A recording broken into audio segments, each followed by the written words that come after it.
Assalamualaikum warahmatullahi wabarakatuh. Selamat pagi teman-teman semua. Waalaikumsalam warahmatullahi Waalaikumsalam wabarakatuh. warahmatullahi wabarakatuh. Selamat pagi. Bagaimana kabar teman-teman hari ini? Masih Alhamdulillah, sehat? luar biasa. Alhamdulillah. Allah Ya, Allah. gitu.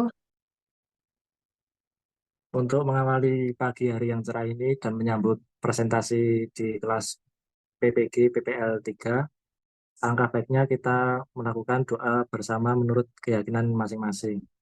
Berdoa dimulai.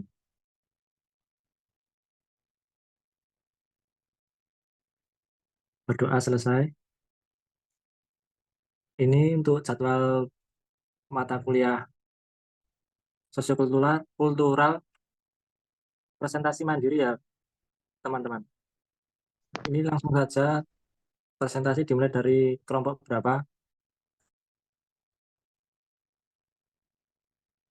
Kelompok satu sampun siap.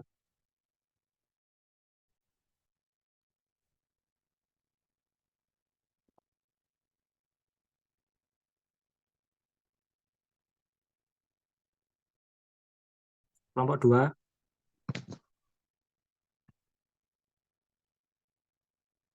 Kelompok saya, Mas. yang sudah Kelompok siap tiga, nggih? kelompok berapa? Oh nggih. Sampun siap. Sudah. Sudah, monggo Mbak Mutiara, share screen-nya. Izin saya screen ya, guys. Baik, Kak. Sudah terlihat? Yes. Udah, Mbak. Oke. Hmm. Baik. Assalamualaikum warahmatullahi wabarakatuh. Waalaikumsalam warahmatullahi wabarakatuh. Warahmatullahi wabarakatuh. Kami dari kelompok 3 akan mempresentasikan hasil diskusi kami tentang ruang kolaborasi perspektif sosiokultural dalam pendidikan Indonesia. Anggota kelompok kami yang pertama saya sendiri Mutiara Sulfasyifa, kemudian ada Mbak Novia Wulandari, ada Mbak Noviani Puspitasari, Mbak Nurtri Wulandari, dan Mbak Nurul Diah Rahmawati. Yang pertama, apa pandangan masing-masing anggota kelompok tentang pembelajaran pada zone of proximal development yang mempengaruhi proses pendidikan serta pembelajaran? Menurut saya sendiri, ZPD merupakan suatu cara yang dapat dilakukan oleh pendidik dalam memfasilitasi dan membantu peserta didik yang mengalami kesulitan dalam pembelajaran, serta mengalami kesulitan dalam pemecahan masalah, sehingga nantinya dapat memecahkan permasalahan tersebut. Kemudian untuk Mbak Novia, Mbak Novia, menurut Mbak Novia, ZPD merupakan jarak antara kemampuan peserta didik dalam melaksanakan penugasan yang memerlukan pendampingan berupa bimbingan dari orang dewasa untuk memecahkan masalah secara mandiri sesuai dengan kemampuan peserta didik. Kemudian dari Mbak Nur Triwulandari, menurut Mbak Wulan, pendidikan di ZPD adalah sebuah pendekatan yang efektif untuk mendukung proses pendidikan dan pembelajaran. ZPD memberikan kesempatan untuk membantu peserta didik belajar mengenai materi yang lebih kompleks dengan menggunakan tingkat kemampuan yang lebih tinggi. Dengan kata lain, ZPD dapat membantu peserta didik mencapai potensinya secara maksimal. Untuk Mbak Noviani, menurut Mbak Noviani, pembelajaran pada ZPD adalah pendekatan yang menciptakan pembelajaran yang inklusif. Dengan memperhatikan ZPD, maka akan memberikan pengalaman belajar kepada peserta didik yang relevan, serta mendukung dan memastikan bahwa peserta didik tidak merasa terlalu tertinggal ataupun tertekan saat proses pembelajaran. Terakhir, oleh Mbak Nurul, pembelajaran pada ZPD bagus diterapkan dalam pembelajaran, karena guru dapat mengetahui apa yang peserta didik dapat lakukan secara mandiri, apa yang peserta didik dapat lakukan dengan bantuan orang lain, serta apa yang tidak dapat dilakukan. ZPD ini dapat membantu menciptakan lingkungan pembelajaran yang efektif dan sesuai kebutuhan perkembangan kognitif individu peserta didik. Selanjutnya, nomor 3 akan disampaikan oleh Mbak Nurul.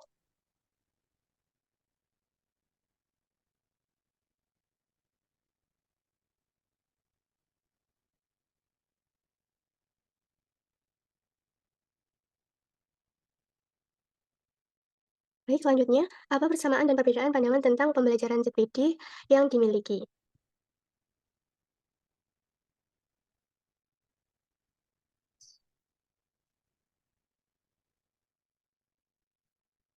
Persamaannya, pandangan setiap anggota tentang pembelajaran di ZPD adalah pembelajaran memberikan dukungan peserta didik agar dapat belajar secara mandiri dengan memberikan solusi permasalahan dari pendidik untuk memfasilitasi, mendukung, melatih, dan mendorong kemampuan dan pemikiran tingkat tinggi peserta didik.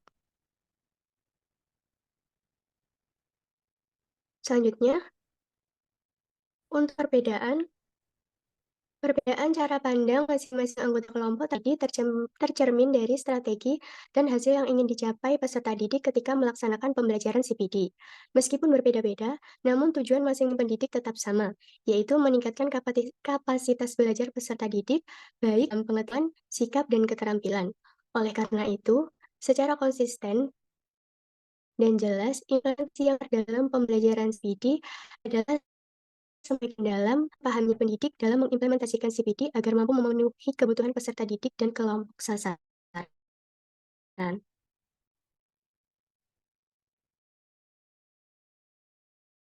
Baik, sekian presentasi dari kami. 2 poin tersebut, apakah ada yang ingin bertanya atau memberikan tanggapan, saran?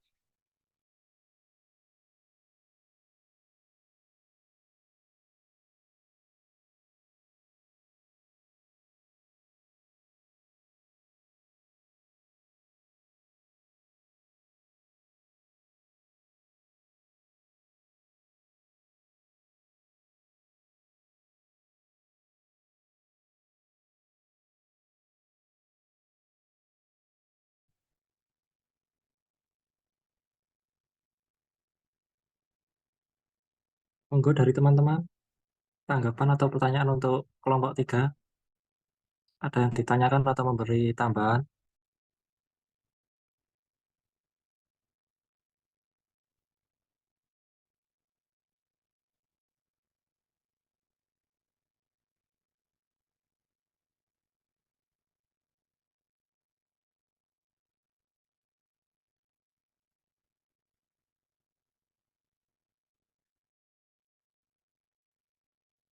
Jadi sepertinya begini, intinya dari sudut pandang kelompok kami memandang bahwa ZPD ini merupakan pembelajaran untuk memfasilitasi siswa dari permasalahan yang sebelumnya kurang dapat menyelesaikan masalah, kemudian ternyata dapat diselesaikan dengan bantuan orang lain, itu berada pada zona ZPD gitu. Ada yang mau ditanyakan? Izin bertanya, Mbak. Boleh Mbak Dini, Oke, silakan. sebelumnya perkenalkan, saya Dini dari kelompok 1. Saya ingin bertanya, tadi kan dijelaskan bahwasannya ZPD itu suatu langkah untuk memfasilitasi atau mendukung peserta didik agar dia mampu eh, mengerjakan sesuatu atau memahami suatu pelajaran sampai dia bisa, gitu kan, Mbak? Nah, pertanyaan saya, contoh penerapan yang sudah dilakukan kelompok Mbak itu seperti apa? Terima kasih. Baik Mbak Dini, terima kasih atas pertanyaannya. Ada lagi teman-teman yang mau bertanya? Saya Mbak Winda dari kelompok 5. Boleh Mbak Winda, silakan. Saya ingin bertanya dari penerapan yang pernah Anda laksanakan itu, menurut jenengan tantangan dari pelaksanaan ZPD itu apa Nggih, dan bagaimana mengatasinya? Terima kasih. Oke, terima kasih Mbak Winda.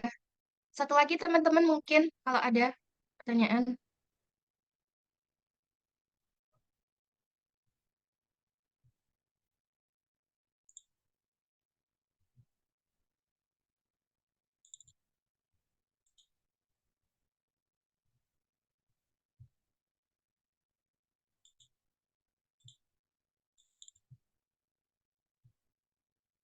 Sudah cukup teman-teman pertanyaan atau tanggapan? Kalau sudah, saya kembalikan kepada moderator. Nanti akan kami jawab di akhir. Terima kasih.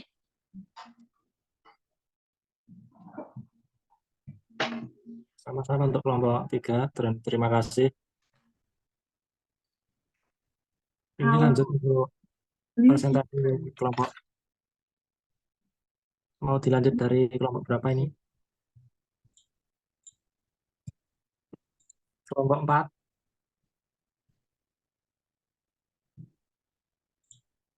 Kelompok 1 sudah siap?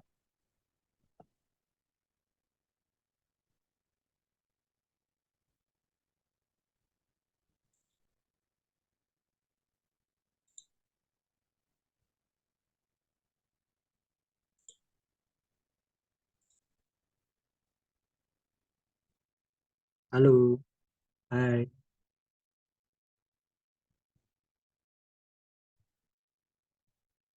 Yang lain kalau udah siap bisa disiapkan PowerPoint-nya.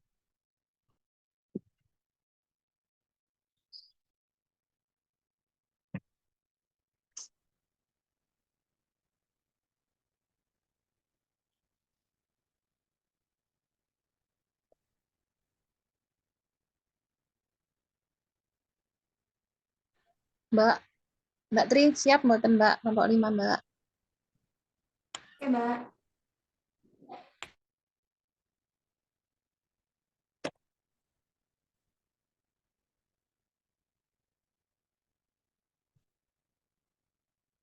Izin share screen ya, teman-teman. Monggo.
Assalamualaikum warahmatullahi wabarakatuh.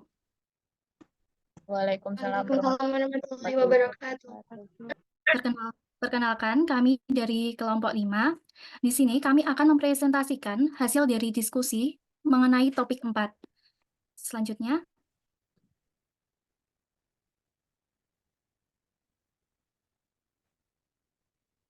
kami dari kelompok 5 yang beranggotakan saya, Selsa Aulia Permatasari, kemudian Siti Biko Yirunisa, Suci Indah, kemudian Tri Utami, Tias Ismawati, dan Winda Nirwana. Yang pertama, apa pandangan masing-masing anggota kelompok tentang pembelajaran pada Zone of Proximal Development atau ZPD yang mempengaruhi proses pendidikan serta pembelajaran? Menurut Selsa Aulia Permatasari, ZPD adalah rentang antara perkembangan peserta didik secara aktual dengan potensi yang dapat peserta didik capai. Dengan adanya ZPD, dapat diketahui potensi seseorang peserta didik mengalami hambatan untuk mencapainya.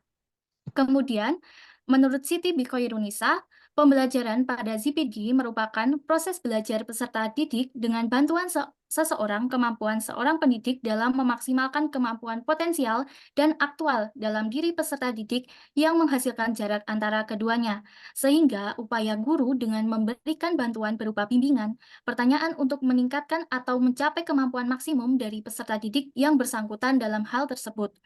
Pembelajaran dengan memperhatikan CPD akan meningkatkan motivasi serta fokus dalam belajar. Yang ketiga, menurut Suci Indah Sayakti, CPD menekankan peran guru dalam membimbing dan membantu peserta didik untuk mencapai potensi yang dimiliki peserta didik. Seorang guru penting memahami tingkat perkembangan dan kemampuan peserta didik agar guru dapat membimbing yang disesuaikan dengan CPD peserta didik. Dengan membimbing peserta didik secara bertahap, guru dapat membantu peserta didik mencapai tingkat pemahaman dan keterampilan yang dimiliki agar lebih tinggi. Kemudian menurut Tri Utami, proses pembelajaran yang menerapkan ZPD adalah upaya guru dalam mengembangkan kemampuan potensial dan aktual peserta didik secara maksimal. Hal ini dapat dilakukan dengan memberikan bimbingan atau pertanyaan pemantik yang mampu merangsang ZPD peserta didik secara aktif, sehingga ZPD dapat diartikan sebagai tingkat perkembangan aktual dan potensial peserta didik dalam memecahkan masalah secara mandiri atau kolaborasi.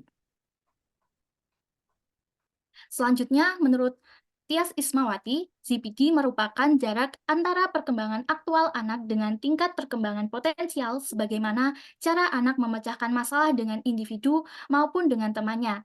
ZPD ini menekankan pada interaksi sosial anak agar mempermudah perkembangannya.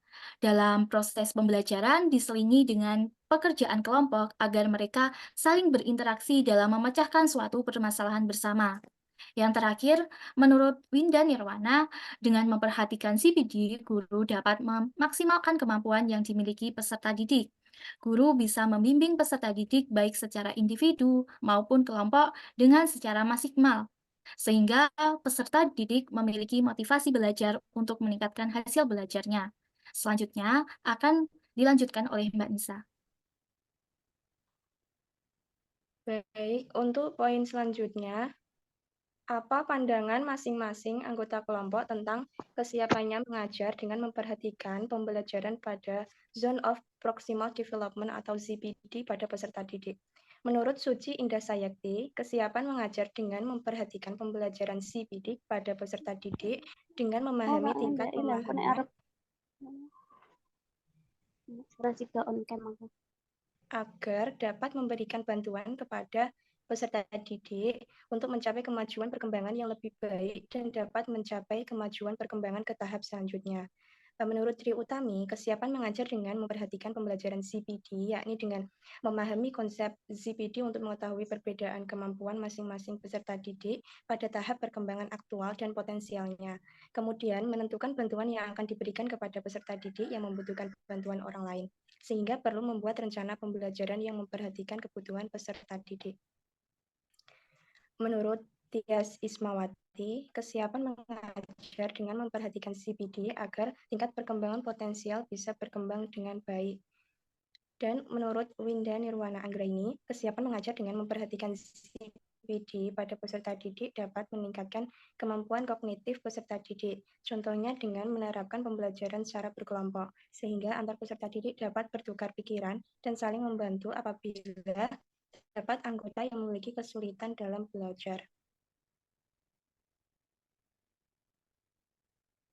Menurut Elsa Aulia Permatasari, saya siap mengajar dengan memperhatikan Zone of Proximal Development atau ZPD. Saya akan berusaha untuk memahami karakteristik dan kebutuhan belajar peserta didik yang beragam agar dapat membimbing dan memberikan bantuan belajar yang tepat sesuai dengan kebutuhan masing-masing peserta didik.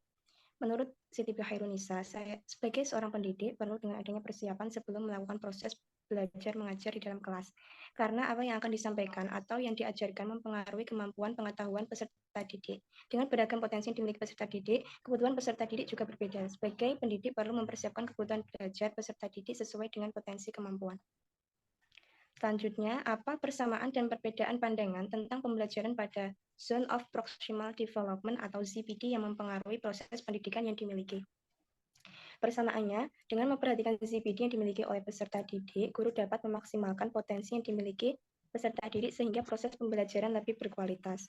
Perbedaannya yaitu terletak pada guru dapat memberikan bimbingan untuk merangsang kemampuan peserta didik. Saat proses pembelajaran, guru meminimalisir penugasan individu, tetapi diselingi dengan penugasan kelompok.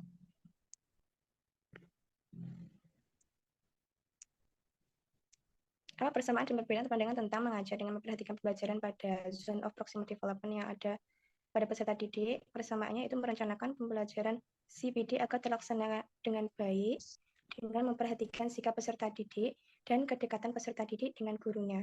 Untuk perbedaannya yaitu dalam kesiapan mengajar yang menjadi perbedaan letak pada pemilihan strategi, metode, dan model pembelajaran yang akan digunakan saat pembelajaran dengan memperhatikan ZPD. Terima kasih. Apakah ada yang ingin ditanyakan atau memberi saran? Dipersilahkan.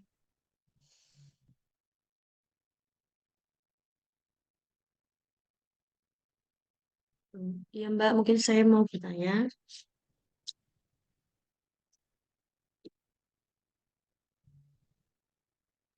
Ya, silakan Mbak Noviani. Ya Mbak, terima kasih untuk waktunya. Saya di sini mau bertanya, bagaimana cara mengukur atau melihat capaian potensi peserta didik berdasarkan ZPD? Seperti itu Mbak. Terima kasih. Baik, terima kasih pertanyaannya Mbak Noviani. Iya, Mbak.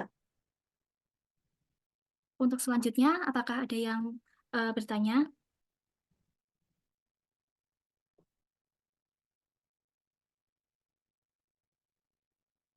Oh iya, Mbak, maaf. Tadi saya dari kelompok 3 ya, Mbak. Terima kasih. Baik, Mbak.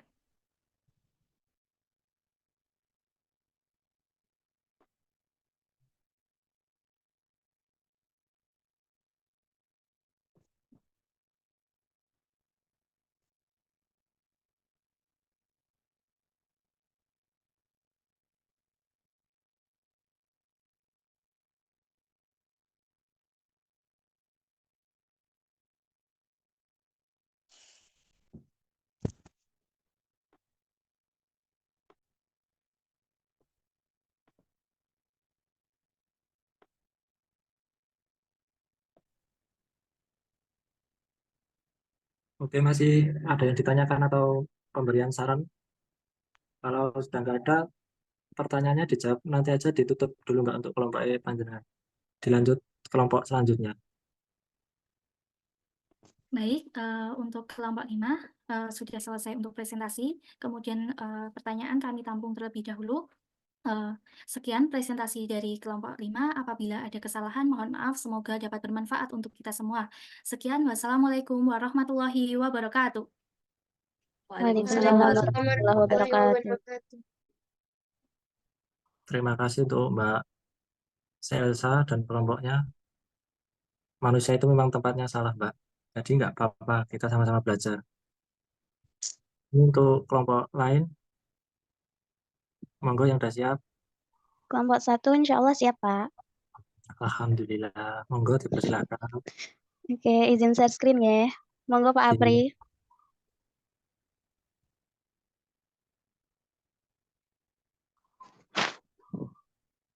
Baik, sebelumnya Assalamualaikum warahmatullahi wabarakatuh.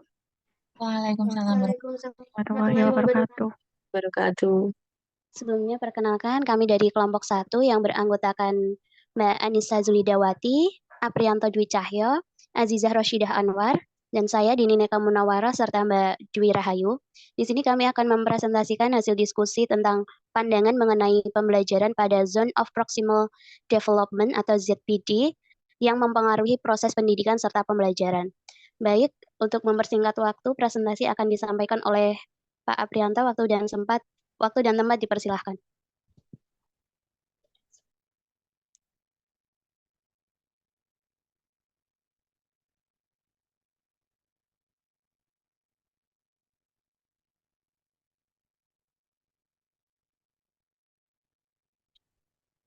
Oke, untuk pertanyaan yang pertama, apa pandangan masing-masing anggota kesiapan mengajar dengan memperhatikan pembelajaran pada ZPD pada peserta didik? Menurut Dini Neka, pemahaman guru tentang ZPD agar dapat meningkatkan kemampuan kognitif peserta didik dengan berbagai metode. Menurut Dwi Rahayu, kemampuan pendidik dalam mengetahui tingkat kecapaian kemampuan peserta didik untuk mendapatkan bantuan ataupun scaffolding. Menurut saya sendiri, agar saat proses pembelajaran ZPD, peserta didik bisa berkembang dengan baik antara perkembangan aktual dengan potensial. Menurut Anissa Zulidawati, pada dasarnya ZPD setiap peserta didik beragam, namun guru harus mampu menyesuaikan rencana pembelajaran dengan ZPD tersebut. Sedangkan menurut Azizah, pemahaman guru dalam penerapan ZPD dengan mengetahui konsep perkembangan aktual dan potensial, kemudian dapat memetakannya.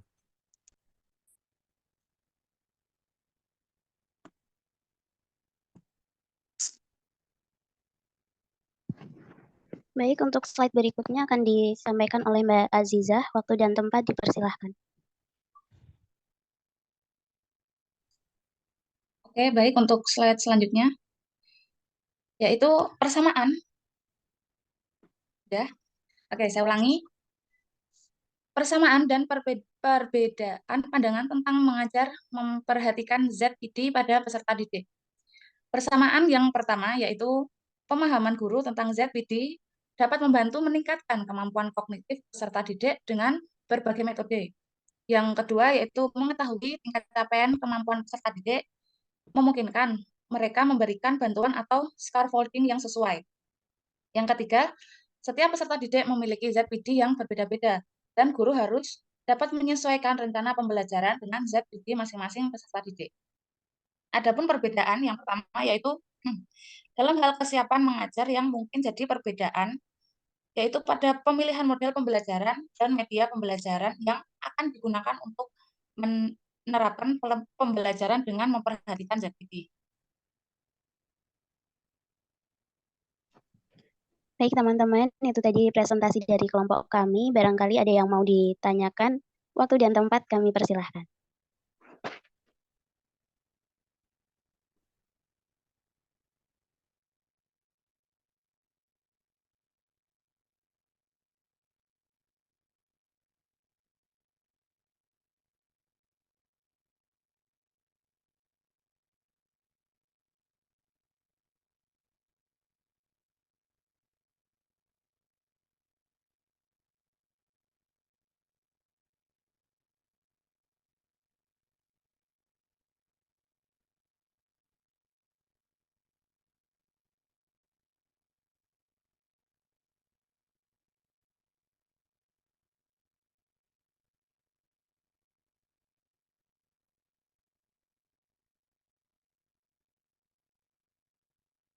Monggo teman-teman, kalau ada saran atau kritik, terus pertanyaan buat kelompok kami, bisa langsung bertanya.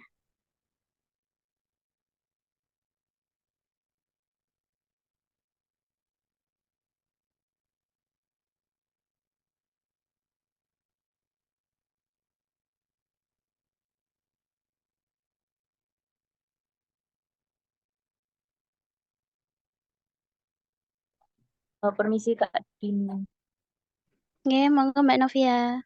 izin bertanya. Saya perwakilan dari kelompok 3 ingin bertanya mengenai perkembangan tadi itu dijelaskan oleh Apri mengenai perkembangan aktual dan potensial. Nah, seperti apa contohnya untuk perkembangan aktual dan potensial tersebut? Terima kasih. Baik, terima kasih Mbak Novia. Monggo teman-teman yang lain, ada yang mau ditanyakan? Izin bertanya, Mbak. Oke, Mbak, monggo. Saya Fatima Ariratri dari kelompok 2 ingin bertanya, bagaimana cara menerapkan ZPD pada sekolah jenengan, Mbak? Oke, baik Mbak Fatima. Terima kasih atas pertanyaannya. Ya, sama-sama. Mungkin satu lagi teman-teman.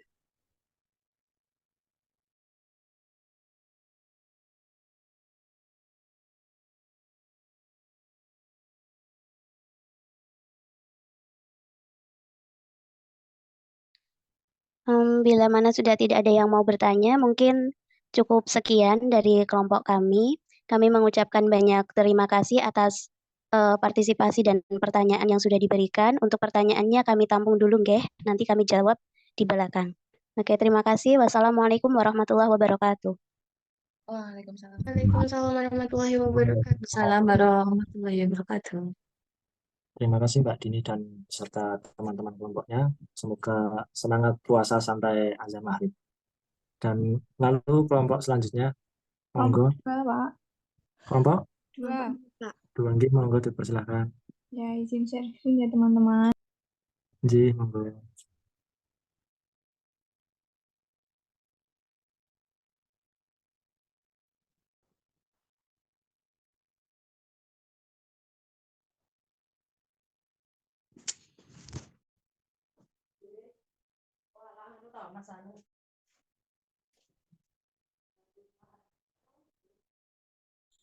Baik, kami dari kelompok 2 ingin mempresentasikan topik 4, yaitu di poin 1 dan 2.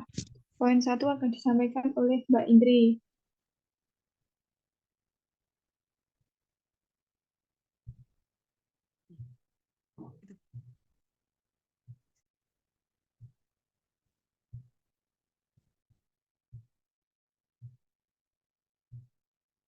Baik, pandangan kelompok tentang pembelajaran pada Zone of Proximal Development. Mohon maaf Mbak Indri, Suaranya terlalu jauh, Mbak. Atau Oh mungkin iya, Mbak. volumenya bisa diperbesar. Iya. Pandangan kelompok tentang pembelajaran pada Zone of Proximal Development yang mempengaruhi proses pendidikan serta pembelajaran. Yang pertama, menurut Erika, ZPD merupakan area pembelajaran di mana peserta didik dalam pembelajaran dibantu oleh guru maupun teman sebaya yang memiliki pengetahuan dan keahlian yang lebih tinggi. Guru memiliki peran penting dalam proses pembelajaran untuk mencapai pemahaman tertentu. Dengan demikian, pembelajaran pada ZPD akan mempengaruhi proses pendidikan serta pembelajaran di sekolah. Menurut Karisma, ZPD merupakan pembelajaran yang perlu arahan guru atau orang dewasa maupun kerjasama dengan teman sebaya. Konsep ini merupakan konsep yang penting mempengaruhi proses pendidikan. Penerapan ZPD dapat dilakukan dalam berbagai konteks pembelajaran, baik dalam pendidikan formal maupun non-formal. Yang selanjutnya, menurut Intan, pada pembelajaran ZPD, proses pendidikan dan pembelajaran melibatkan pemberian bantuan kepada peserta didik yang membutuhkan dukungan dalam menyelesaikan tugas. Konsep pembelajaran ZPD berguna untuk memenuhi kebutuhan individu peserta didik, disesuaikan dengan perkembangan peserta didik, sehingga peserta didik dapat menyelesaikan tugas secara mandiri. Menurut Indriani, konsep ZPD memiliki dampak yang signifikan pada proses pendidikan dan pembelajaran. Konsep ZPD menekankan pentingnya memahami kemampuan siswa secara individual. Guru dapat merancang pengalaman pembelajaran sesuai dengan tingkat pemahaman peserta didik. Menurut Fatimah, ZPD mendorong kolaborasi dan interaksi antara siswa dan antara siswa dengan guru. Ini berarti siswa diberikan kesempatan untuk aktif terlibat dalam proses pembelajaran. Pendekatan ini memungkinkan siswa untuk mengembangkan keterampilan berpikir kritis dan mampu memecahkan masalah. Terima kasih, Mbak. Selanjutnya. Baik, untuk poin kedua akan saya sampaikan. Bagaimana kesiapan mengajar dengan memperlakukan pembelajaran pada Zone of Proximal Development atau ZPD pada peserta didik. Yang pertama, menurut Fatima, kesiapan saya dalam mengajar dengan menggunakan ZPD masih dalam proses pengembangan dan perlu ditingkatkan lagi. Saya akan berupaya untuk meningkatkan kesiapan saya dalam menambah pengetahuan terkait pembelajaran ZPD. Hal yang perlu disampaikan diantaranya memiliki pengetahuan yang luas, mengetahui dan memahami bentuk tes diagnostik untuk mengetahui level pemahaman peserta didik. Kemudian menurut Intan, setiap peserta didik memiliki ZPD yang unik. Sebagai pendidik, penting untuk memiliki kemampuan dan kesiapan untuk menyesuaikan dengan pembelajaran yang sesuai dengan ZPD individu peserta didik. Salah satu pendekatan yang dapat digunakan yaitu pembelajaran berdiferensiasi. Ini memungkinkan peserta didik untuk berkolaborasi, berdiskusi, dan saling membantu satu sama lain. Kemudian Karisma, menurut Karisma, kesiapan mengajar dengan memperhatikan pembelajaran dalam ZPD pada peserta didik harus dimulai dengan mengidentifikasi ZPD siswa melalui observasi, kuesioner, wawancara, dan tes, sehingga bantuan yang diberikan pada peserta didik pada proses pembelajaran dapat maksimal sesuai dengan kebutuhan peserta didik.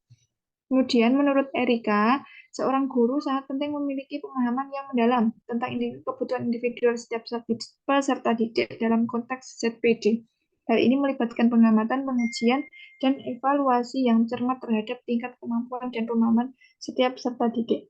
Kolaborasi guru dan peserta didik adalah kunci dalam pembelajaran ZPD. Kemudian yang terakhir menurut Mbak Indri, guru perlu menciptakan lingkungan yang mendukung kerjasama antara siswa untuk memfasilitasi pembelajaran yang efektif. Pemahaman ZPD sangat diperlukan untuk membuat pembelajaran yang efektif dan mampu menyusun pembelajaran yang menarik. Sekian dari kelompok kami untuk poin 1 dan 2. Mungkin dari teman-teman ada yang ingin ditanyakan? Izin bertanya, Mbak. Oke, monggo. Saya Dirayu dari kelompok 1 ingin menanyakan bagaimana cara kelompok Anda untuk meningkatkan ZPD siswanya itu agar semakin meningkat untuk aspek kognitif dan keterampilan. Jadi apa yang bisa Anda berikan gitu untuk peningkatan ZPD anak? Begitu, Mbak. Baik, terima kasih Mbak Dwi Rahayu. Mungkin dari teman-teman yang lain, ada lagi? Mbak Intan izin bertanya. Oke, monggo. Saya Mutiara Zulfa dari kelompok 3, izin bertanya. Tadi kan di pendapatnya Mbak Karisma ada itu instrumen untuk menggali data, ada interview, terus kuesioner kayak gitu. Nah, itu kira-kira butuh waktu berapa lama ya, Mbak? Terus kalau kita punya urgensi untuk butuh secara cepat, itu alternatifnya bagaimana gitu? Terima kasih.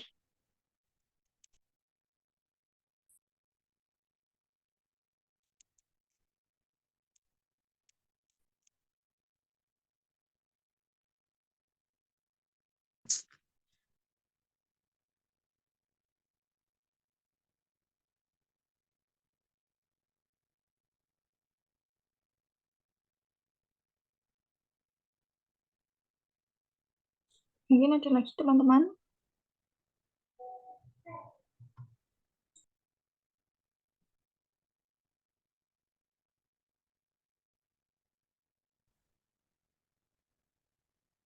Bagaimana sudah pertanyaan dan sarannya?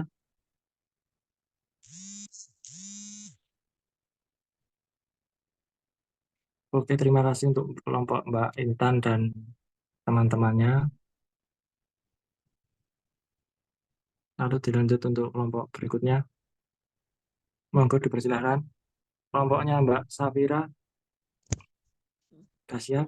Siap. Gitu, dipersilahkan.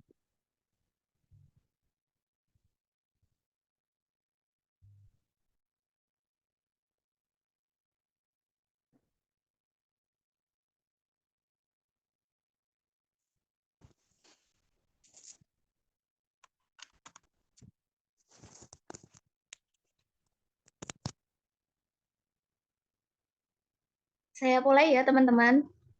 Assalamualaikum warahmatullahi wabarakatuh. Waalaikumsalam warahmatullahi wabarakatuh. Jadi kelompok kami, kelompok 4, akan mempresentasikan topik 4 terkait zona perkembangan proksimal yang beranggotakan 1. Putri Novitasari, 2. Retno Agustiani, 3. Rindiani Sabella, 4. Rokib Arbiadi, dan yang terakhir saya sendiri, Safira Fauzia. Nah, untuk pertanyaan yang pertama, apa pandangan masing-masing anggota kelompok tentang pembelajaran pada zone of proximal development yang mempengaruhi proses pendidikan serta pembelajaran? Menurut Mbak Putri Novitasari, ZPD merupakan suatu rentang kemampuan di mana seorang anak akan mampu mengerjakan suatu tugas dengan bantuan orang lain yang lebih ahli, sehingga sangat mempengaruhi dalam pembelajaran agar terjadi dengan optimal sesuai dengan level pemahamannya. Menurut Mbak Retno, ZPD adalah jarak antara kemampuan anak dalam tugas mandiri dan dengan bantuan. Dalam pembelajaran, siswa dikelompokkan berdasarkan kemampuan untuk menyelesaikan tugas sulit dan mengembangkan strategi pemecahan masalah. Dengan scaffolding, siswa dapat bertanggung jawab atas pembelajaran mereka sesuai dengan YPD mereka. Menurut Mas Rokib, YPD adalah tempat di dalam diri peserta didik di mana tugas sulit bisa dipelajari dengan bantuan dari orang lain. Batas bawahnya adalah tingkat masalah yang bisa diatasi sendiri oleh anak. Sementara batas atasnya adalah tingkat tanggung jawab yang bisa diterima anak dengan bantuan dari yang lebih terampil. Dalam pembelajaran, peserta didik dapat menyelesaikan tugas dengan bantuan sesuai ZPD mereka. Menurut Mbak Rindiani, ZPD adalah jarak atau jeda tingkat perkembangan sesungguhnya ketika anak belajar secara mandiri dibandingkan ketika anak dibimbing orang dewasa ketika belajar. Seberapa jauh hasil belajar mandiri dengan bimbingan. Dengan begitu, sebagai pendidik selain harus bisa memahami karakteristik dari peserta didik, kita harus bisa memanfaatkan alam maupun fasilitas yang ada untuk mendukung pembelajaran. Menurut saya sendiri, ZPD adalah jarak antara kemampuan siswa dengan bimbingan orang dewasa dan kemampuan mereka secara mandiri. Pendidikan harus sesuai dengan karakteristik siswa, dengan guru memberikan bimbingan yang disesuaikan dan menggunakan lingkungan sebagai media pembelajaran. Hal ini memaksimalkan ZPD untuk mendukung pembelajaran. Untuk yang selanjutnya akan disampaikan oleh Mbak Putri. Baik, untuk selanjutnya poin 3, apa persamaan dan perbedaan pandangan tentang pembelajaran pada zone of proximal development yang mempengaruhi proses pendidikan yang dimiliki?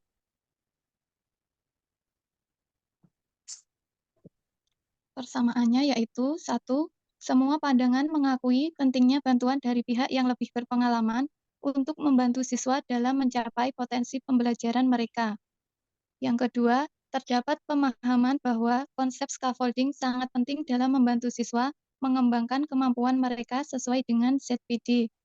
Yang ketiga, meskipun dengan pendekatan yang berbeda, semua pandangan memusatkan perhatian pada memaksimalkan potensi pembelajaran siswa sesuai dengan ZPD mereka.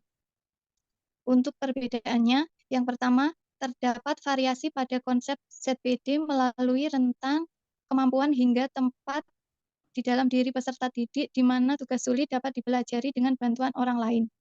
Yang kedua, pendekatan yang berbeda dalam memandang pembelajaran, misalnya mengoptimalkan pembelajaran sesuai dengan level pemahaman, mengadaptasi pembelajaran dengan karakteristik siswa, atau memanfaatkan sumber daya untuk mendukung proses pembelajaran. Terima kasih.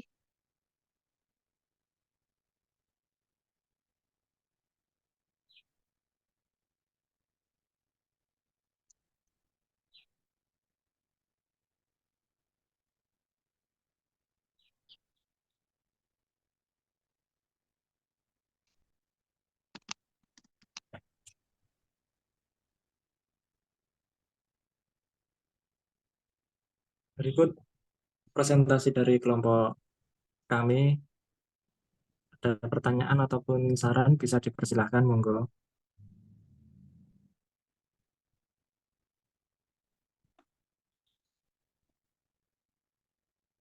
Mohon maaf Mas, saya Noviani dari kelompok 3.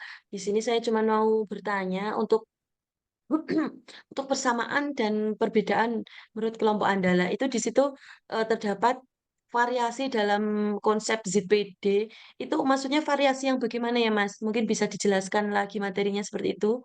Terima kasih. Oh, ya. Persamaan ZPD yang bagaimana ya? Monggo yang lain bisa ditanyakan ataupun saran, monggo.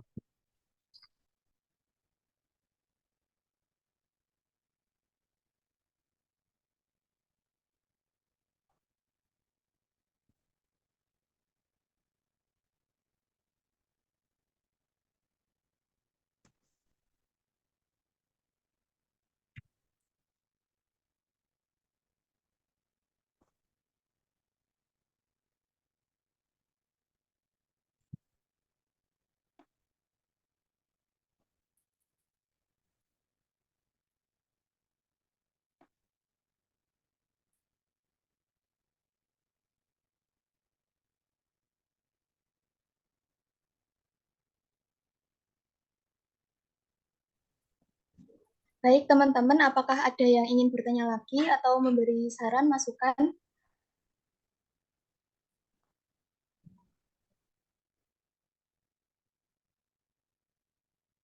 Saya Mbak Iya, Mbak. izin bertanya ya. Saya Iya. Dini dari kelompok 1 mau bertanya bagaimana cara pengoptimalan pembelajaran eh, penerapan ZPD yang dilakukan kelompok Anda terhadap siswa slow learner, Mbak. Mungkin itu saja. Terima kasih. Terima kasih, Mbak Dini.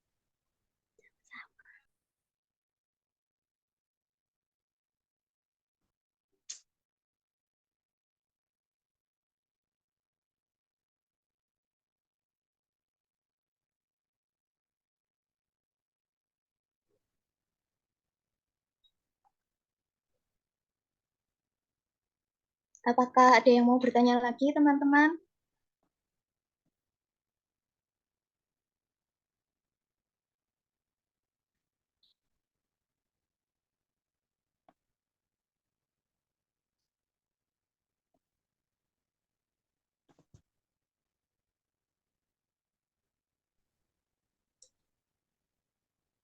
Saya Mbak.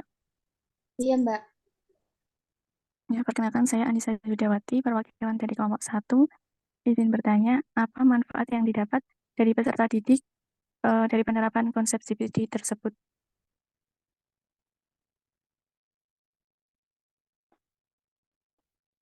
Oke, makasih Mbak Anissa.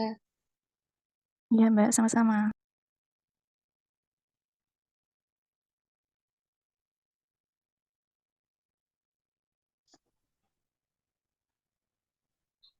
Baik teman-teman, karena udah ada 3 penanya, kelompok kami kembalikan ke moderator nggih. Ya, terima kasih Mbak Safira dan kelompoknya.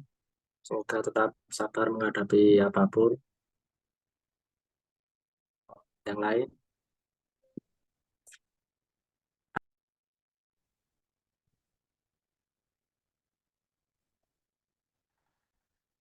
Sudah semua atau ada yang belum presentasi ini kok?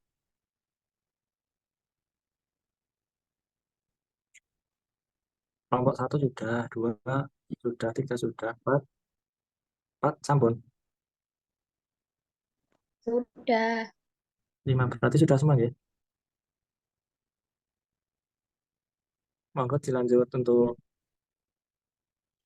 jawaban dari teman-teman hasil diskusi tadi dimulai dari kelompok 3 kesimpulan dan jawaban. Kelompok 4 atau 3 tadi yang pertama kesimpulan Kelompok 3, dan Mas.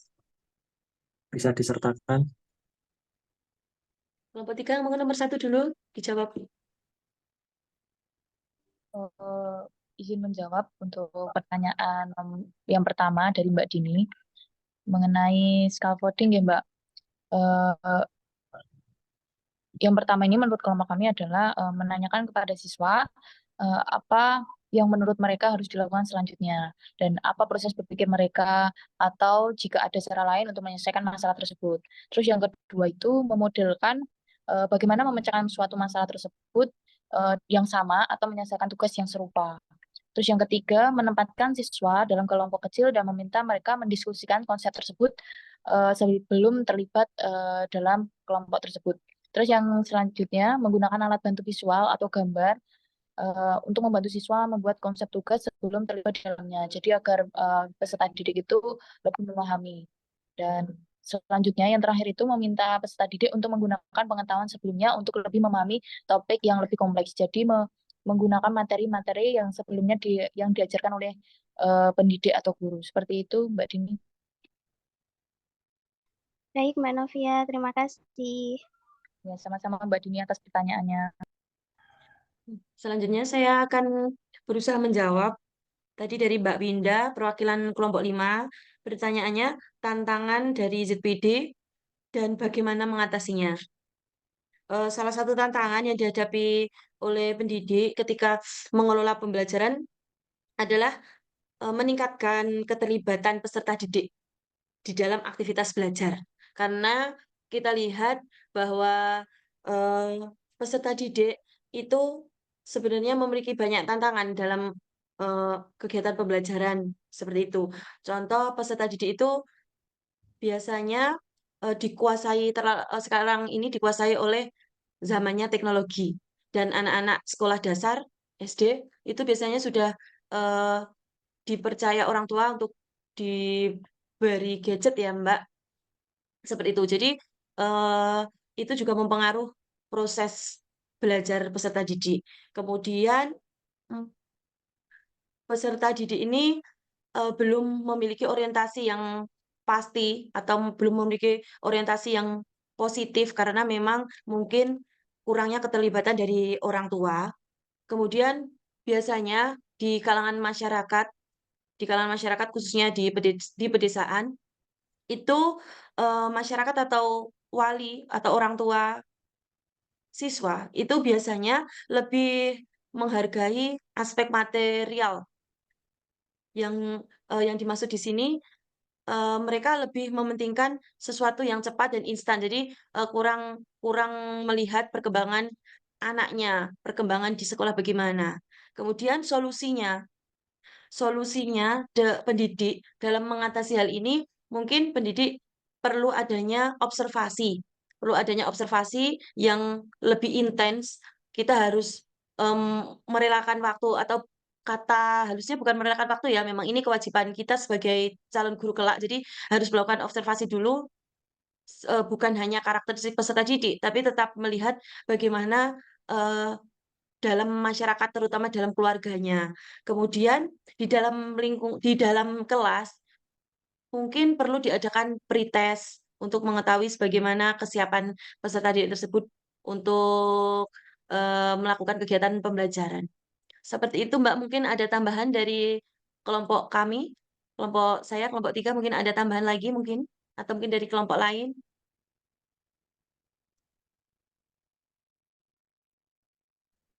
Bagaimana Mbak Winda? Baik, Mbak. Terima kasih jawabannya. Sangat membantu. Iya Mbak, sama-sama.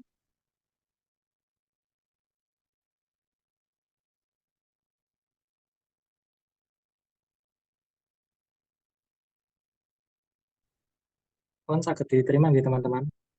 Hasil diskusi dari kelompok 4 serta jawaban Kelompok serta 3 pengertian Mas, maaf.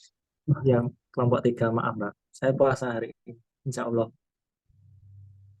Ini lanjut kelompok tadi yang kedua, kelompok 5. Ya, Mas, kelompok 5, Mas. Saya akan mencoba menjawab pertanyaan dari Mbak Noviani tadi tentang bagaimana mengukur capaian potensi peserta didik berdasarkan CPD. Menurut kelompok kami, cara mengukurnya itu sama, yaitu dengan menggunakan alat ukur berupa asesmen, bisa asesmen sumatif, asesmen formatif. Nah, di mana yang membedakan itu asesmen tersebut disesuaikan dengan tingkat ZPD-nya peserta didik terlebih dahulu. Misalnya, dia belum mampu mencapai dengan target tujuan pembelajaran yang seharusnya, maka disesuaikan dengan takaran asesmennya itu dengan takaran yang lebih rendah terlebih dahulu. Kemudian kita bisa membantu sampai mencapai capaian pembelajaran yang lebih tinggi seperti itu, Mbak. Mungkin dari kelompok anggota kelompok lain mungkin ada yang bisa membantu lagi atau menambah jawaban.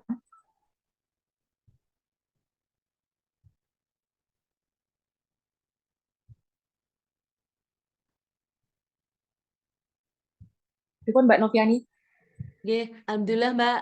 Terima kasih sudah jelas Mbak. Sama-sama Mbak Novi.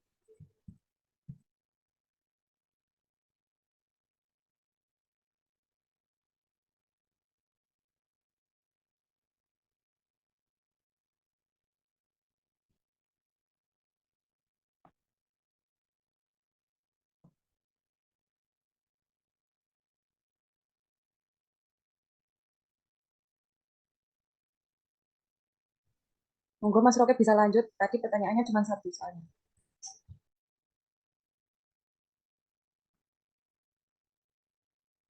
Oke, bisa diterima nggih? Untuk dari kelompok 5 cuma satu pertanyaan saja tadi.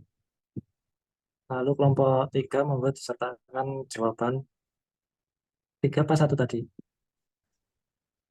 1, Pak. Kelompok 1 ya. Bisa disertakan jawaban. Ya, selamat siang teman-teman. Di sini saya akan mencoba menjawab untuk pertanyaan yang pertama, yaitu contoh dari perkembangan aktual dan perkembangan potensial.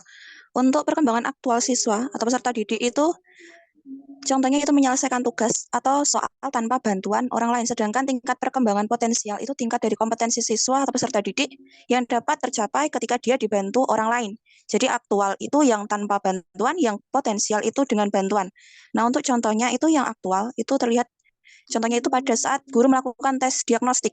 Di situ kan ada diagnostik kognitif ya. Di situ ada beberapa soal. Nah, itu nanti akan ada skornya.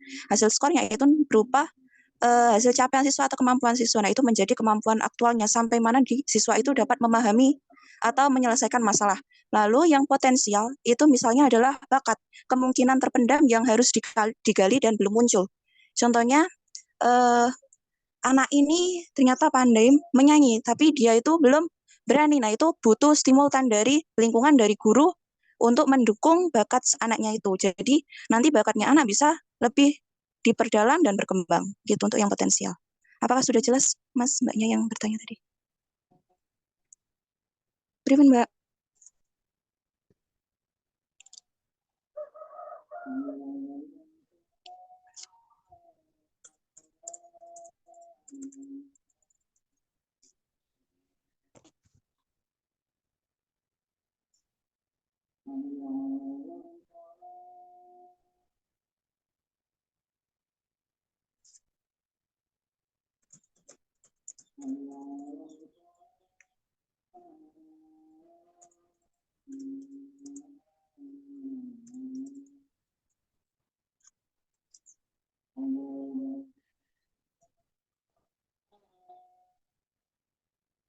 Sambil menunggu azan zuhur teman-teman.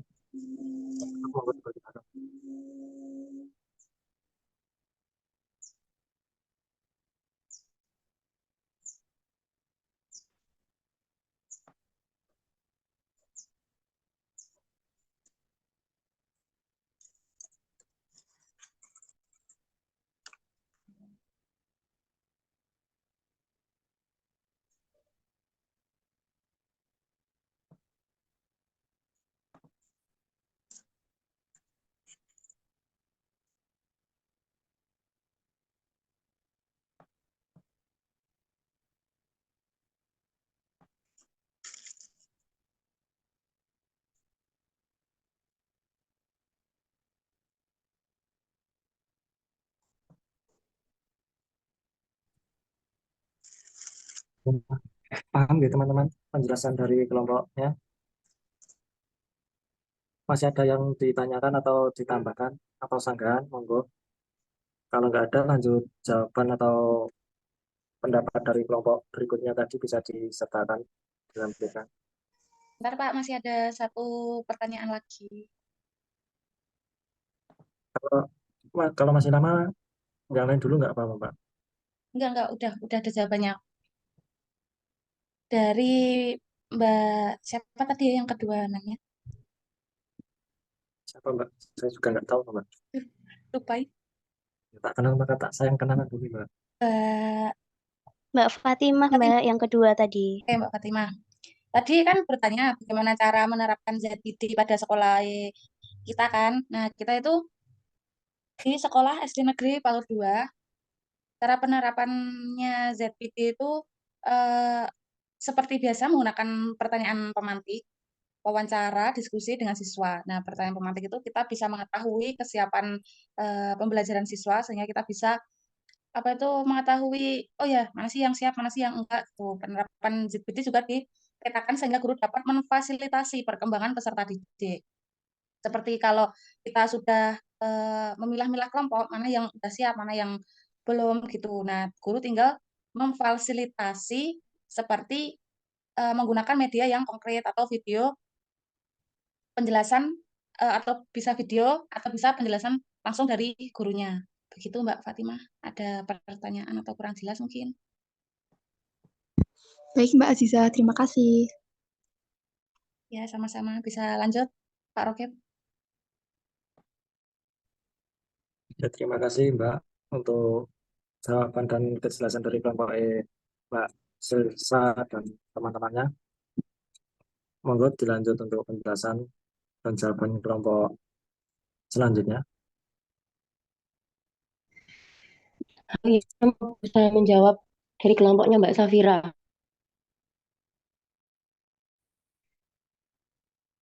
Yang pertama itu bagaimana jika yang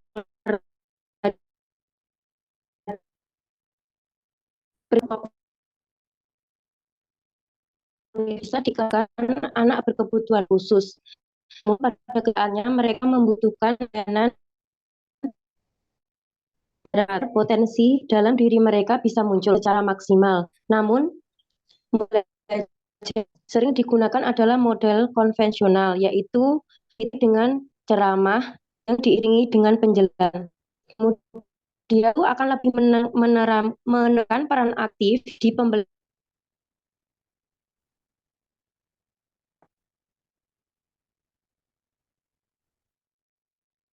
Sinyalnya hilang, Mbak.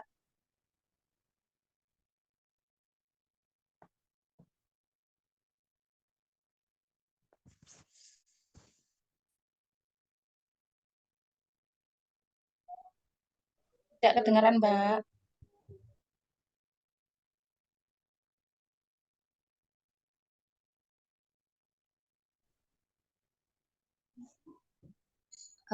Saya coba jawab pertanyaan yang dari Mbak Noviani. Apa yang dimaksud variasi dalam konsep ZBD ya Mbak ya tadi? Iya Mbak. Ya, kalau menurut kelompok kami itu variasi pada konsep ZBD itu yang dimaksudkan melibatkan berbagai pendekatan untuk mendukung perkembangan siswa di dalam zona pembelajaran mereka. Itu termasuk ada diferensiasi, kolaborasi siswa, terus ada teknologi adaptif, ada pembelajaran mandiri, terus pembelajaran yang berbasis proyek, dan berbasis permasalahan. Begitu Mbak. Gimana Mbak Novi? Nggih, Mbak. Nggih, Ya, Mbak, sangat makasih, membantu. Mbak. Terima kasih, nggih. Ya. Maaf teman-teman tadi sinyalnya hilang.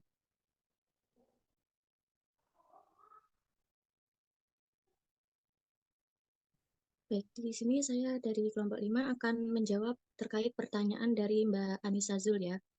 Pertanyaannya yaitu, apa manfaat yang didapat oleh peserta didik terkait penerapan ZBD? Nah, Untuk manfaat yang didapatkan oleh peserta didik terkait penerapan CPD ini bahwa peserta didik ini memiliki kesempatan yang luas dalam perkembangan zona potensial dan proksimal, yaitu bisa melalui dengan prosesnya pembelajaran. Dan juga bisa mengurangi kesenjangan peserta didik, serta membantu siswa yang memahami proses belajar mengajar dengan melalui perantara guru. Dan untuk peserta didik ini kan bisa diberikan suatu kesempatan sebesar-besarnya untuk mengerjakan suatu proses pengetahuan atau makna baru secara bersama-sama. Dan untuk kekurangan dari penerapan ZBD ini bahwa peserta didik ini juga bisa memiliki tingkat ZBD yang berbeda-beda, walaupun dengan jenisnya kegiatan yang dilakukannya itu bersama. Dan guru itu bisa membutuhkan waktu ekstra untuk memahami ZBD setiap peserta didik untuk mengoptimalkan pembelajaran di kelas. Seperti itu Mbak Anissa, bagaimana?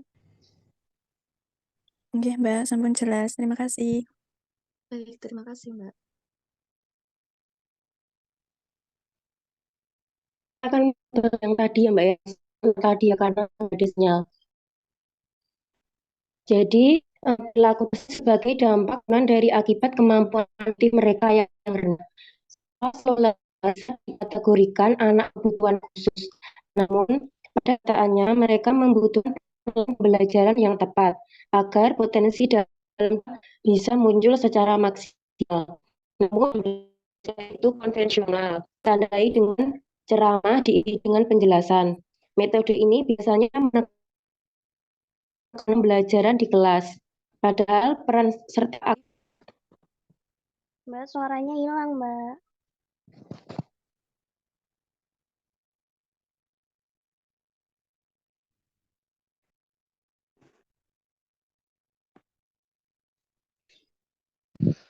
Udah Mbak, Mbak jawabannya.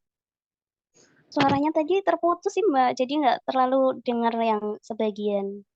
Mungkin Oh bisa iya, diulang, Mbak. Maaf. maaf. Ya.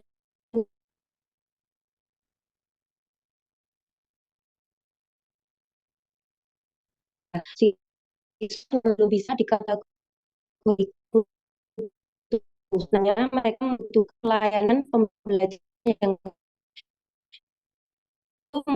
mode konvensional pembelajaran. Bila pembelajaran itu sesuai kebutuhan siswa, maka siswanya akan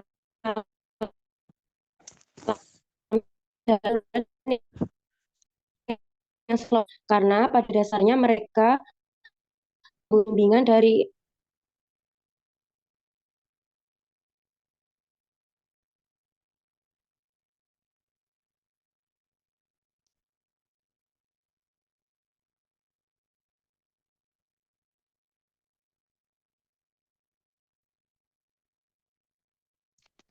udah masuk suaranya ya. Menambahi jawaban dari Mbak Retno, nggih.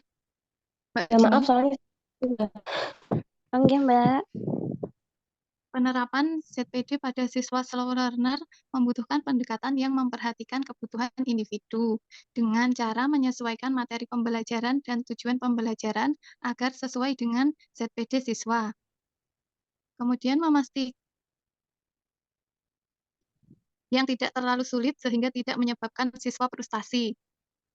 Memberikan bimbingan dan dukungan secara individu sesuai dengan kebutuhan berupa penjelasan tambahan, menggunakan model pembelajaran yang bervariasi, atau bantuan langsung dalam menyelesaikan tugas, serta melibatkan orang tua dalam proses pembelajaran untuk mendukung perkembangan anak mereka di rumah. Gimana, Mbak? Baik, Mbak Putri. Terima kasih banyak. Terima kasih juga buat Mbak Retno. Jawabannya sudah sangat membantu. Terima kasih. Iya, Mbak. Sama-sama. Sama-sama.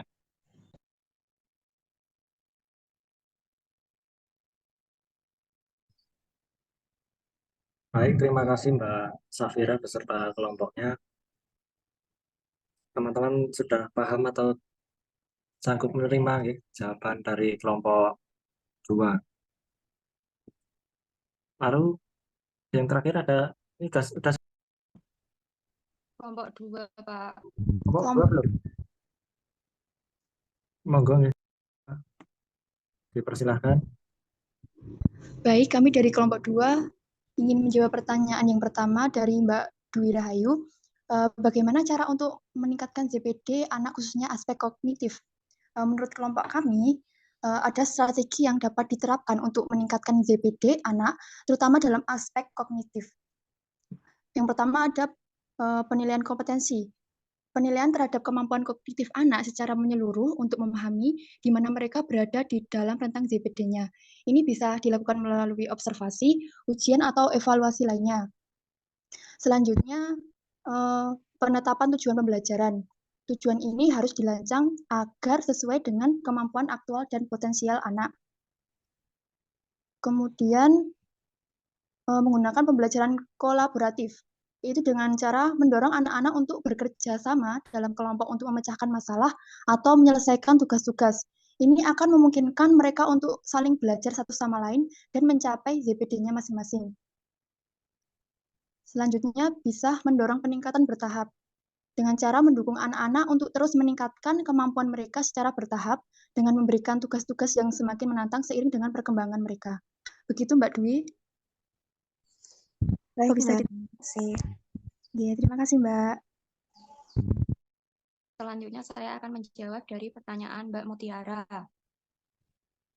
Mbak Mutiara bertanya mengenai pendapat saya, ZPD harus menggunakan instrumen untuk menggali data. Nah, butuh waktu berapa lama? Kalau butuh urgensi, cara cepat, bagaimana upayanya? Nah, jadi untuk waktunya ini tidak tentu, tergantung tujuan pembelajaran yang hendak dicapai. Nah, kalaupun butuh urgensi secara cepat, ini cara yang paling sederhana adalah menggunakan pertanyaan pemantik. Nah, selain pertanyaan pemantik, guru juga bisa menggunakan data dari hasil rapot sebelumnya sebagai acuan untuk pemberian ZPD. Sudah Mbak Mutiara. Baik Mbak, terima kasih. Berarti tadi tergantung waktunya, tergantung pembelajarannya bagaimana, sama alternatifnya pakai pertanyaan pemantik sama pakai penilaian yang kemarin ya Mbak? Iya Mbak. Baik Mbak, terima kasih. Iya.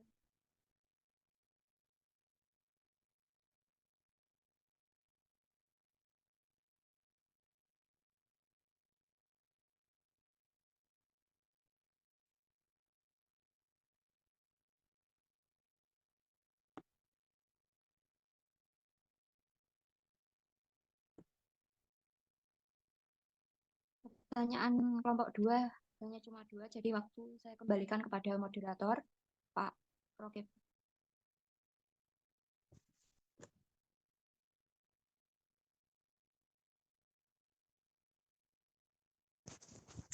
Memang sudah selesai semua untuk jawaban dan penjelasan dari masing-masing kelompok. Sudah bisa ditangkap atau ada yang masih dibingungkan atau mau ditanyakan?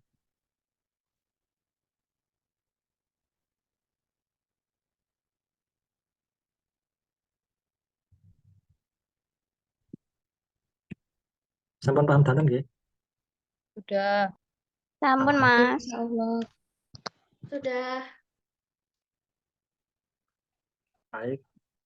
Demikian tadi presentasi kita di hari Kamis ini. Semoga bermanfaat bagi kita dan bagi semuanya. Dan juga teman-teman diberi rahmat, berkah, kesehatan, dan senantiasa dalam lindungan Allah Subhanahu wa Ta'ala. Untuk kuliah dan presentasi di siang hari ini kita bisa cukupi dan kita tutup dengan bacaan hamdalah bersama-sama. Alhamdulillah. Alhamdulillahirabbil alamin.